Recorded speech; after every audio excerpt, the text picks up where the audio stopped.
mga kapreni. Kumakaway na, nag-uumpisa pa lang yung video.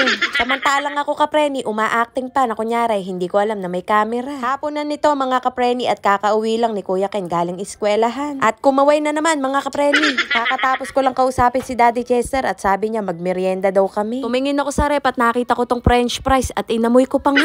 Wala naman akong naamoy na kakaiba kaya ito iluluto ko na. Baka kasi maluto pa ng iba. Maglalagay ako ng mantika dahil ipipirito ko. Hindi naman pwede ilaga at kakaibang luto yun. Kapreni, huwag mong pahirapan sarili mo. At kinamay na nga mga kapreni, mahirap palang magpanggap. Okay lang kamayin yan at iluluto pa naman yan. Ang masama kapreni, hindi niluto, kinain kagad. Mahilig din kasi ako sa french fries kapreni, kaya nag-stack ako dito. May mga nagtitinda naman ditong meriendahan, kaya lang medyo malayo dito. Maglalakad pa kapreni, tinatamad ako kapag kaganon. Ginamit ako ng tissue para sosyal, para masipsip din yung mga mantika. At isa pa mga kapreni, kapag bumibili ako nito sa mga meriendahan, nabibitin ako. Medyo may kamahalan din kasi to. Pero wag kayo, afford ko nang bumili nito. Nagluto lang ako ng sapat sa amin nila nanay at ni Kuya Ken at kasama na rin doon si Ruwi. Hindi ko talaga niluto lahat para meron ulit kaming merienda sa susunod. O diba, ganun sana, wag ubos, biyaya. Magmerienda lang na naaayon sa tama. Nako kapreni, nagtitipid ka lang kamo. Para namang hindi malungkot ang french fries kapreni, sinamahan ko ng chicken hotdog. Hinati ko sa gitna at hiniwa ko ng parang ganyan. Kaya nagkaganyan yung hotdog. Yung sangkalan, maitim na. Hoy, hindi maitim yan. Ikaw lang maitim. Uy, tigilan mo. Kaya ako nagpirito ng hotdog kapreni kasi nga ipapalaman ko. At maglalagay ako ng ketchup at itatry ko tong Del Monte. Yung baso ng halo-halo, bakit hindi nyo pa hugasan? Kapreni, dito ka mag-focus sa pagkain namin. Wag dun sa background ko. Itahimik mo, bunganga mo. Bawal magalit dito. Dapat ako lang. Sorry na.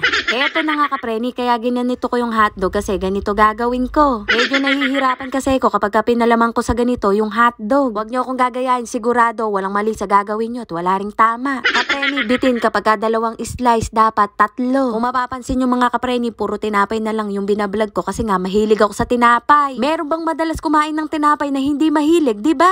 Kapreni, mag-isip ka at isipin mo. Hindi lang pala ako mahilig sa tinapay, sorry kung ako lang ang nabanggit ko, sila nanay at si Kuya Ken mahilig din pala. Huwag ka na maghanap kung meron pa ako ipapatong kapreni, hanggang 3 slice lang. Siyempre hindi mawawala yung sausawan ng fries. Actually kapreni, kanina pa kami kumakain dyan, kinat ko lang. Si nanay kasi nagtimpla pa ng kape, hindi siya kasama sa video, baka mamaya hanapin nyo. Na-realize ko mga kapreni, na-realize ba na talaga palang pinapanood nyo ko? Bakit? Tanong ko, sagot nyo. May nabasa kasi kong comment na gumawa ko ng ham sandwich para sa aming dalawa ni Kuya Ken. Bakit dalawa lang daw yung ginawa ko? Bakit hindi ko ginawa si nanay? Hindi ako nabuisit kapreni dahil natuwa ako dahil kilala nyo pala yung nanay ko. Gayong pa man mga kapreni, maraming salamat sa sumusuporta sa akin. Feeling sikat yarn? Hindi naman sa ganong kapreni pero parang ganun na nga. Charot.